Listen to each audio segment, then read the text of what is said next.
ഞാനിന്ന് രാവിലെ ആ വാർത്ത കണ്ടപ്പോൾ മൂക്കത്ത് വിരൽ വയ്ക്കാൻ തോന്നി. ഏതെങ്കിലും ഒന്നുകിൽ വസ്തുത മനസ്സിലാക്കി റിപ്പോർട്ട് ചെയ്യണം,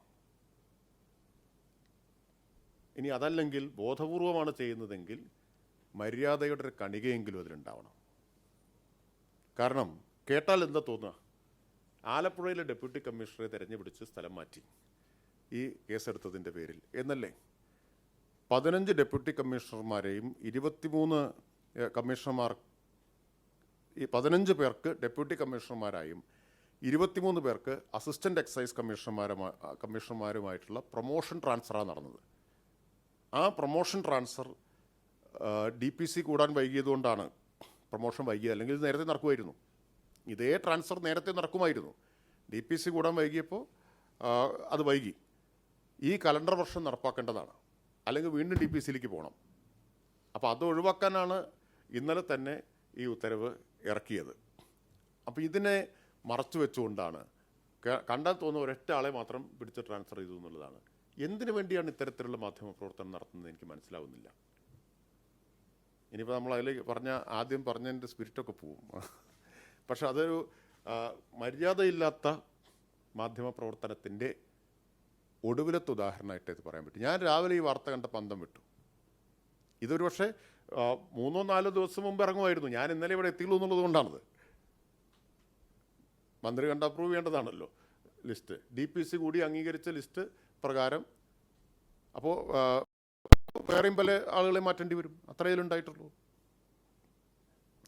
വേറെ ഒരു തരത്തിലും ഇതിൽ ഒരു രാഷ്ട്രീയം ആരോപിക്കാനോ ഭരണപരമായ ഇടപെടൽ ആരോപിക്കാനോ കഴിയാതെ വന്നപ്പോൾ എന്നാൽ പിന്നെ ഇതെടുത്തിട്ടാവാം എന്ന് തീരുമാനിച്ചിരിക്കുകയാണ്. അപ്പം ഇതിലൊക്കെ ഒരു ദുരുദ്ദേശമാണ് വ്യക്തമാവുന്നത്, അത് പറയാതിരിക്കാൻ നിർവാഹമില്ല. വളരെ വളരെ ദുരുദ്ദേശത്തോടു കൂടിയിട്ടാണ് ഈ കാര്യങ്ങളൊക്കെ ചെയ്തുകൊണ്ടിരിക്കുന്നത്. എല്ലാത്തിനും ഒരു അതിരും പരിധിയും ഉണ്ട് എന്ന് ഓർക്കുന്നത് നല്ലതാണ്.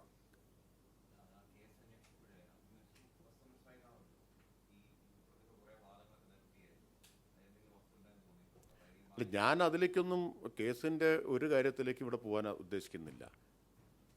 അത് അതിൻ്റെ വഴിക്കാണല്ലോ നടന്നിട്ടുള്ളത് ഇതുവരെ. നിങ്ങൾക്ക് ആർക്കും അങ്ങനെ ഒരു ആക്ഷേപം ഇതുവരെ പറയാൻ പറ്റിയിട്ടില്ലല്ലോ.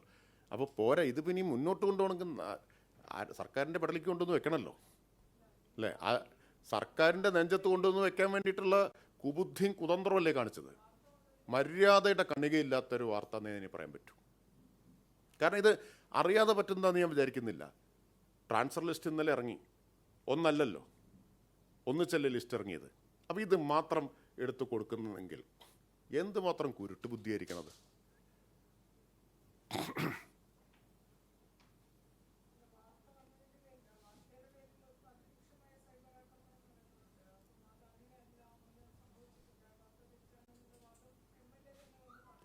ഞാൻ കേസിൻ്റെ ഒരു മെറിറ്റിലേക്കും